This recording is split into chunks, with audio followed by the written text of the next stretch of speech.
वाहिगुरु जी का खालसा, वाहिगुरु जी की फतेह। आज मैं आपको साहिब श्री गुरु ग्रंथ साहिब जी के बारे में 40 बातें बताने जा रही हूँ।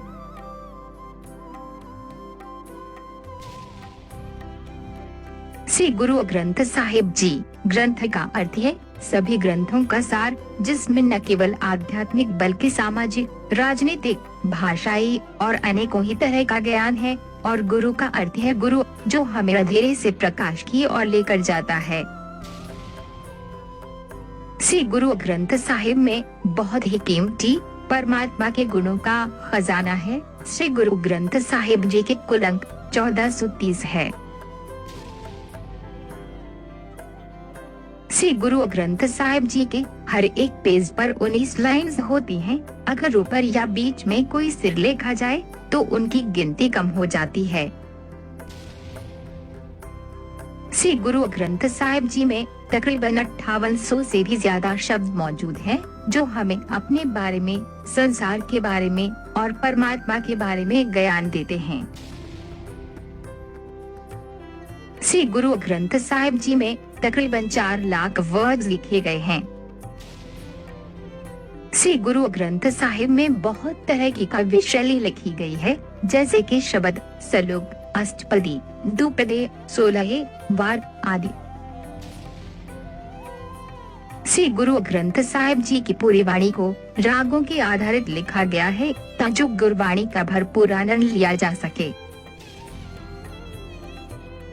श्री गुरु ग्रंथ साहिब जी में 6 गुरु साहिबान की वाणी दर्ज है और कुछ संतों महापुरुषों की वाणी भी दर्ज है, जिसमें 15 भगत साहिबान हैं, 11 भक्त साहिबान और 3 गुरसिखों की वाणी श्री गुरु ग्रंथ साहिब जी में दर्ज है।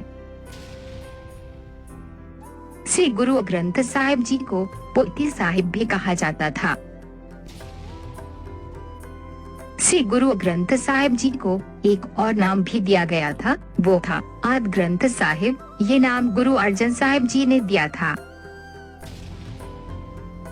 श्री गुरु ग्रंथ साहिब जी की वाणी को एकत्रित करने का कार्य गुरु नानक साहिब जी ने किया। गुरु नानक जी के पास खुद की वाणी और भक्तों की वाणी मौजूद थी। गुरु नानक जी ने अपनी पूरी वाणी और भक्तों की वाणी को दूसरे गुरु अंगद साहिब जी को दिया। फिर यही वाणी गुरु अंगद जी से गुरु अमरदास जी के पास आई, फिर गुरु रामदास जी के पास और फिर गुरु अर्जन साहिब जी के पास। इस पूरी वाणी को गुरु अर्जन साहिब जी ने एक जगह एकत्रित करके लिखने का काम आरंभ किया, ताकि इसमें कोई मिलावट न कर सके। गुरु साहिब ने बहुत ही आधुनिक तरीके से पूरी वाणी को कलमबंद किया। ये पूरा कार्य यानी पहली बार आदि ग्रंथ साहिब को लिखने का कार्य गुरुद्वारा श्री रामसर साहिब में किया गया। आदि ग्रंथ साहिब जी के संचालक गुरु अर्जन साहिब जी थे और आदि ग्रंथ को लिखने का कार्य गुरु अर्जन साहिब जी ने भाई गुरदास जी से करवाया। आदि ग्रंथ साहिब जी को लिखने के लिए तकरीबन 1.5 साल का समय लगा। आदि ग्रंथ साहिब जी का पहला प्रकाश यानी पहली बार जब गुरु ग्रंथ साहिब जी को सिंहासन पर बिठाकर वहां से पाठ करने का ये कार्य सन 1604 में आरंभ हुआ। आदि ग्रंथ साहिब जी का पहला प्रकाश श्री दरबार साहिब अमृतसर में किया गया। श्री आदि ग्रंथ साहिब जी के सबसे पहले हेड ग्रंथी बाबा बुद्धा जी बने, यानी सबसे पहले गुरु ग्रंथ साहिब जी को पढ़ने का सौभाग्य बाबा बुरा जी को दिया गया। उस समय आदि ग्रंथ साहिब में पहले 5 गुरु साहिबान की वाणी दर्ज थी। श्री गुरु तेग बहादुर जी की वाणी को बाद में गुरु गोविंद सिंह जी ने आदि ग्रंथ साहिब में अंकित किया। आदि ग्रंथ साहिब जी को गुरु का दर्जा गुरु गोविंद सिंह जी ने दिया और अपने जीते जी गुरु साहिब ने आदेश दिया कि आज से मेरा और आप सभी का यही गुरु है। हर किसी ने इन्हीं से पूछकर अपना हर कार्य करना है।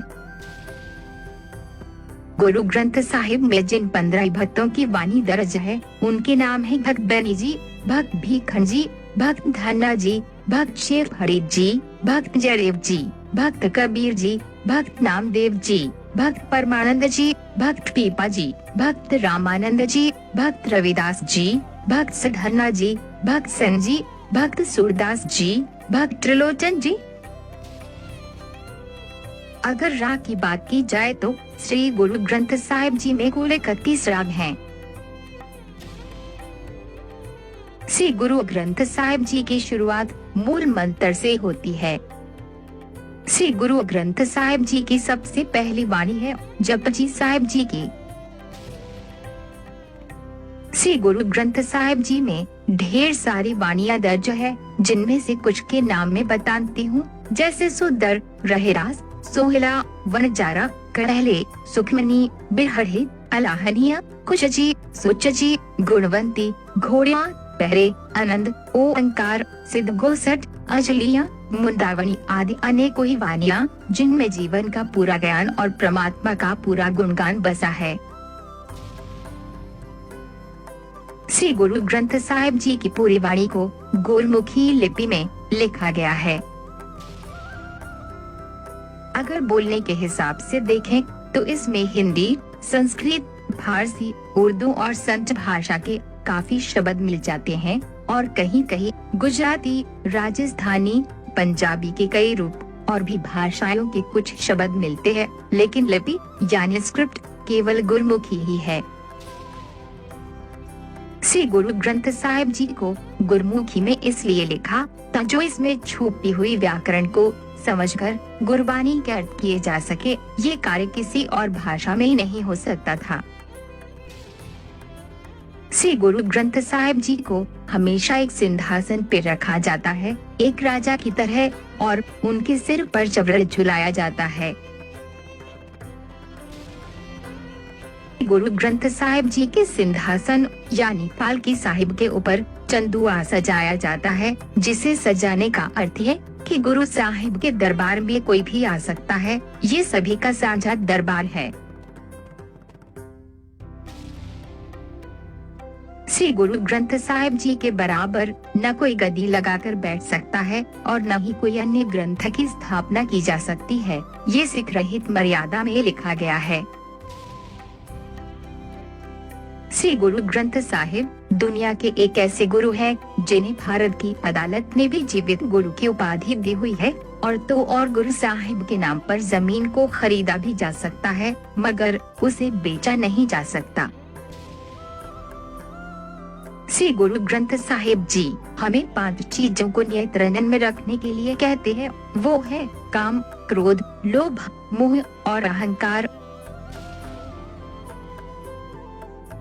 श्री गुरु ग्रंथ साहिब जी में किसी गुरु के जीवन की कहानी नहीं है, बल्कि पूरा का पूरा परमात्मा का ज्ञान है, जिससे मन शांत हो जाता है। अगर आज की बात करें तो आज श्री गुरु ग्रंथ साहिब जी का दरबार लगभग हर देश में है। यहाँ भी सिख जाता है, वहाँ वह गुरुद्वारा साहिब जरूर बनाता है। श्री गुरु ग्रंथ साहिब जी की वाणी केवल सिखों के लिए ही नहीं, बल्कि पूरी मानवता के लिए है। इसे हर कोई पढ़कर अपने जीवन को सफल कर सकता है। श्री गुरु ग्रंथ साहिब जी को मानने वाले केवल भारतीय या सिख ही नहीं, बल्कि अमेरिका, कनाडा, ऑस्ट्रेलिया, चीन आदि हर देश के वहाँ के निवासी गुरु साहिब को अपना गुरु मानकर जीवन को जीते हैं। श्री गुरु ग्रंथ साहिब जी को अगर कोई मन लगाकर पढ़ समझ ले तो गुरबानी उसका पूरे का पूरा जीवन ही बदल देती है। ऐसी अनेकों ही उदाहरणें सिख जगत में भरी पड़ी है।